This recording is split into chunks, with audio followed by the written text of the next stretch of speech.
দর্শক, এই মুহূর্তে কক্সবাজারের বন্যা পরিস্থিতি জানব প্রতিনিধি সাইফুল ইসলামের কাছ থেকে।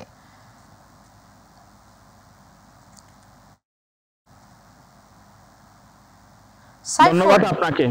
আপনি জানেন সারা দেশব্যাপী যে বন্যায় প্লাবিত হয়েছে, এরই মধ্যে কক্সবাজারেও 9টি উপজেলায় বন্যায় প্লাবিত হয়েছে। তো আমি রয়েছে এখন কক্সবাজারের যে টেকনাফ মহাসড়ক রামু উপজেলা দক্ষিণ কাছড়ি ইউনিয়নে। আপনি দেখতে পাচ্ছেন এখানে রাস্তায় খুব বেশি বন্যা প্লাবিত দেখা যাচ্ছে, এবং যে আশপাশের যে ইউনিয়নগুলি দক্ষিণ কাছড়ি, রাজারকুল এবং কচ্ছপিয়া, গর্জনিয়া, চাকমারকুল, এছাড়াও যে যে পার্শ্ববর্তী যে কক্সবাজার সদরের ঈদগাহ এবং উখিয়া, টেকনাফ সহ মহেশখালী, কুতুবদিয়া, পেকুয়া, চকরিয়ার বিভিন্ন উপকূলীয় অঞ্চল কিন্তু প্লাবিত হয়েছে। তো কক্সবাজারের যে উপকূলবর্তী যে এলাকাগুলি ছিল সেখানকার যে ঘরবাড়িগুলি ইতিমধ্যেই পানিতে তারা ডুবে গিয়েছে। তো কক্সবাজারের যে মানুষগুলো খুব বেশি যে ভোগান্তিতে রয়েছে। কক্সবাজার থেকে যে চট্টগ্রামগামী এবং কক্সবাজার থেকে টেকনাফগামী যান চলাচল কিন্তু ব্যাহত হচ্ছে। তো সেখানকার যে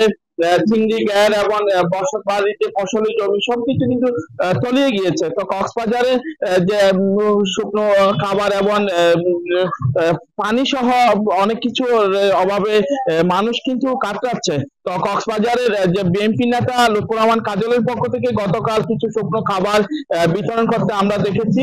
তো অন্য কেউ, কোনো জনপ্রতিনিধি এখনো পর্যন্ত তেমন কোনো সাহায্যে বা ত্রাণ সামগ্রী নিয়ে এগিয়ে আসেনি। তো কক্সবাজারের জেলা উপজেলা প্রশাসনের পক্ষ থেকেও কিন্তু বন্যা পরিস্থিতি পরিদর্শন করা হচ্ছে, তেমন কোনো ত্রাণ সামগ্রী আমরা বিতরণ করতে এখনো দেখিনি। তো কক্সবাজার আবহাওয়া অফিস থেকে জানানো হয়েছে যে 235 মিলিমিটার বৃষ্টিপাত রেকর্ড করা হয়েছে, এবং আরো 2-1 দিন ভারী বৃষ্টিপাত অব্যাহত থাকার এমনটা জানিয়েছেন। তো আপনি দেখতে পাচ্ছেন এই সড়কে যে পাহাড় থেকে নেমে আসা দলে অতি বৃষ্টিপাতের ফলে কিন্তু কক্সবাজারের এই সড়কগুলিতে জলাবদ্ধতা এবং প্লাবিত হতে আমরা দেখতে পাচ্ছি। এই ছিল আমার কাছে সর্বশেষ, পরবর্তী আপডেট আপনাকে জানিয়ে দেওয়া হবে।